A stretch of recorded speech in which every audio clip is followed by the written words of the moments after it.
I'm Charles Williams, and I'm a painter, and I live in Faversham. We moved to this house about 15 years ago. I don't really have family roots down here, not my own family anyway. Just my parents, just because my parents moved here. But I seem to have sort of emotional roots. Anyway, where was I? Oh yeah, we moved down here. We moved back here from London, and this is really where I operate. Funnily enough, I come from round here. My mum and dad moved here when I was 2 or 3, I think, and because my dad got a job with the new University of Kent, and he was a professor of chemistry, which is where he stayed for his whole career. My mum was a solicitor. They met at Oxford, and the thing is, although I do have a pretty posh accent, they weren't posh at all. They were grammar school kids on scholarships. I haven't lived here all my life. I've lived in London for a while. London, I think, is where the sort of marketplace for art is. I don't really have any problems with that. I know lots of people resent London's power, but it just seems to be the norm for me. My school wasn't particularly keen on art at all, and I didn't really get on with it. But I always knew I was going to be a writer or something on those lines. Just being an artist didn't seem to be a thing one did. I didn't do very well at school, and so in the end I went to Canterbury Tech to retake my A-levels. I did an art A-level, and my teacher at Canterbury Tech was a lady called Mary Stockton Smith, and she encouraged me to go to the art room all the time, and so and I really enjoyed it, and I suddenly found a kind of freedom in the activity. I was excited because I'd finally worked out something that I could do without and be really good at. I hadn't really specified what I wanted to do with it though. And then I did my foundation year at Maidstone, and at Maidstone I met Arthur Neal, who was the painting teacher. Up until I met Arthur, I thought I was getting top marks for everything, and I really thought I was going to be a star in, I don't know, illustration or graphic design or maybe even fashion, anything really. And it all seemed smooth and easy. And then I met Arthur, and he sort of made things seem much more serious and deeper than I thought they were. He related the painting. He related the idea of painting to the books that I would read or the music that I was listening to. So sadly, I went down the route of being a painter. Sadly, because the riches and the acclaim are slightly harder to find in this business. Arthur was probably the first inspirational teacher that I ever had. And I really found it very difficult to find anybody who matched him after that. Anyway, so then I studied painting at Maidstone College of Art, which was an interesting college. It was more or less devoid of everything that you'd want. It wasn't glamorous in any way whatsoever. And then I went to the Royal Academy schools. I got a place at the Royal Academy schools and at the Royal College, and I had to make a choice. And the choice was, do you go for 2 years to a really glamorous and exciting place, or 3 years at a less glamorous place where they taught you drawing, and I chose the latter, which again may have been a mistake. But I did enjoy my time at the Royal Academy schools. It's on Piccadilly. At the time it was extremely old-fashioned and extremely traditional.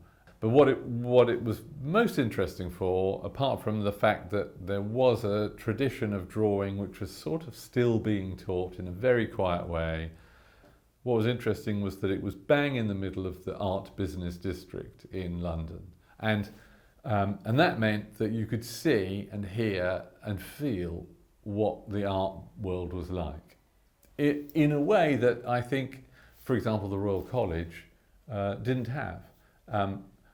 We could see that it was a business of selling things. It was smooth-faced men in suits selling objects to extremely wealthy people, and that was more or less it.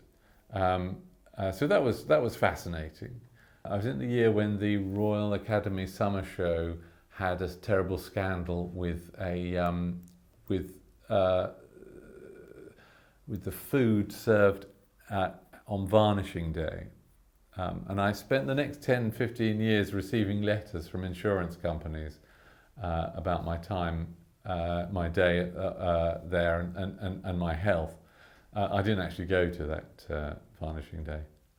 That was sort of fun.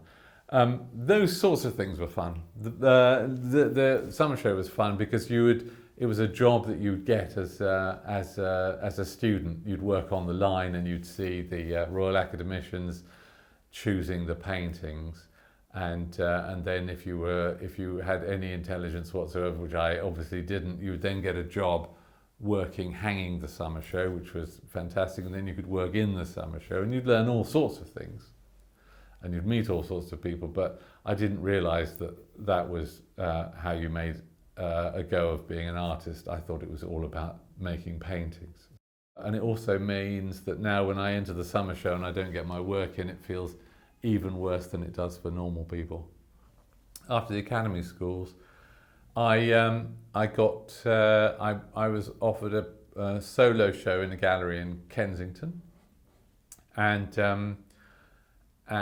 I had just enough money from the various sales that I'd made in my final show to keep me going until then, and I was pretty sure that when I had that exhibition I'd sell out, so I'd be fine after that. Sadly, Black Wednesday occurred about a week before my solo show in Kensington, and no one was buying paintings, and then there was a sort of depression. Oh, Lord have mercy. So then I drove a taxi for a few years, and then I realised that my girlfriend at the time was earning the same amount of money that I earned for a 24-hour shift by doing 2 hours teaching, so in adult education. So I started doing that, and that was quite interesting, and I learned stuff about materials that I hadn't learned before. We've done 12 minutes. Okay, you did ask. 2 minutes to finish. Okay, ready? Ready. Okay, so by that time I'd also got hold of another gallery who was selling my work, and they gradually started selling more and more of my paintings. And then really my career, I'm not going to say took off, but it sort of began proper. I'm now with a gallery in East London with a gallerist who has quite a long track record. So that's quite exciting.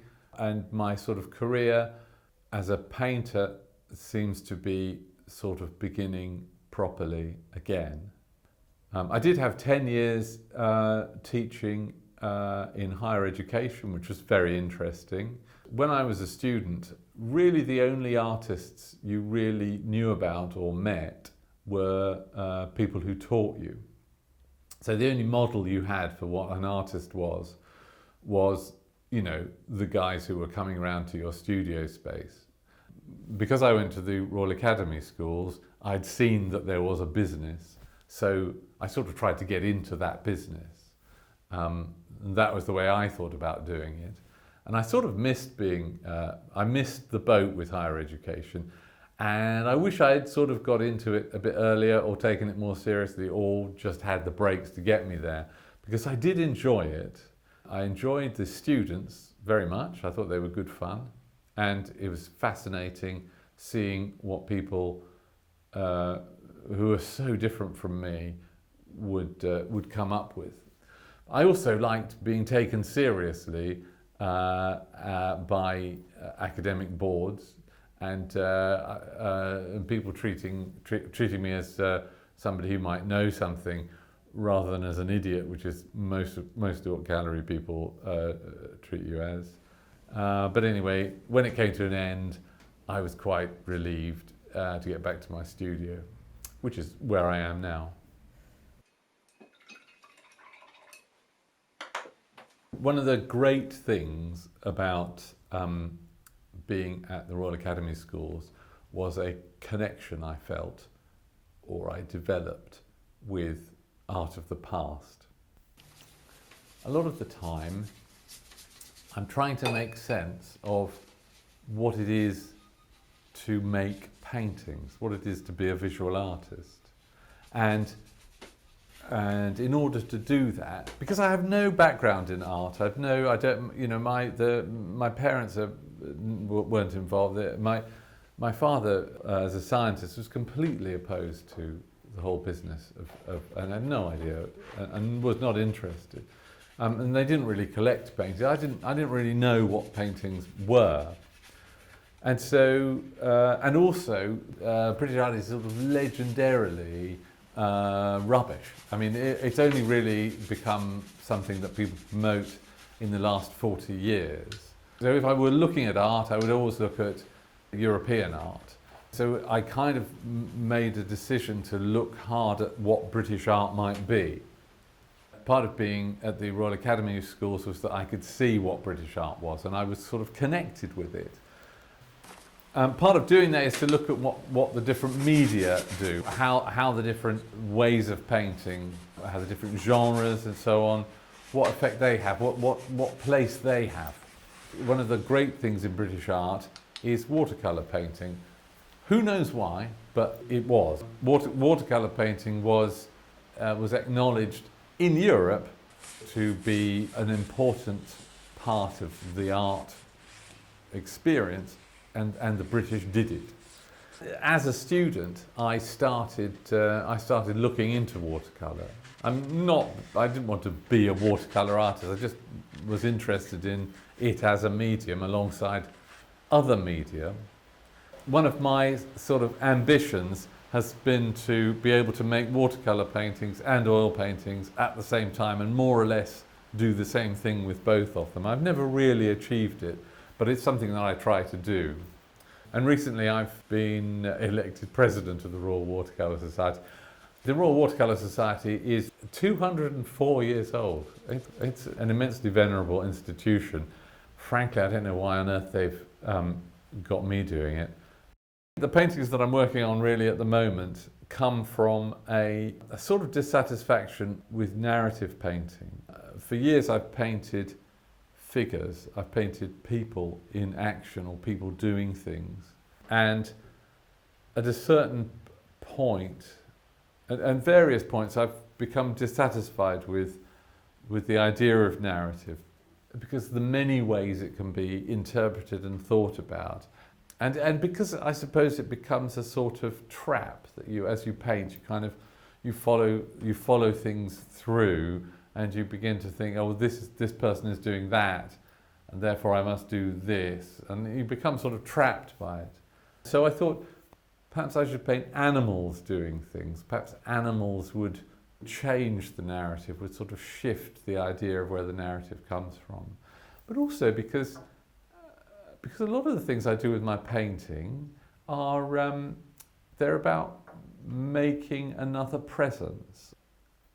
Perhaps it's too easy to paint a human to make a presence, and perhaps painting an animal you still retain a presence there, but the shape is different. Perhaps that's what it is. I don't know. I don't really know where the animals come from, to be honest. I don't have any. I don't have a definitive answer to the question, what is the painting about? I don't attach any meaning to the animals that I paint whatsoever. I don't go into it painting animals to mean something. Clearly they mean something, and they mean something to me. They certainly mean things to other people, because other people say they do. And I don't know how much responsibility I'm supposed to take for that. Certainly the creatures that I paint are things that are very embedded in our cultural reality. You know, a bear, a dog, a horse. Recently I've started painting this rabbit that seems to be writing a book. There was a dog man I painted, or a dog boy that I painted. The first painting I did of this sort of series of paintings started with me thinking about a painting I did years ago, which was called Embarrassing Centaur, which I no longer have. But it was very, very finished painting, and it was a centaur, and he was like a sort of middle-aged man, mansplaining and something to this young girl who was clearly bored, and her dog boy friend.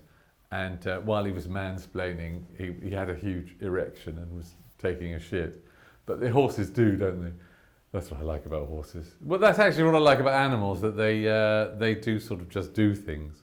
Anyway, so I was trying to paint the centaur again, but it just didn't work. It didn't feel right. So in the end, I just painted a horse, but I tried to make the horse as human as possible.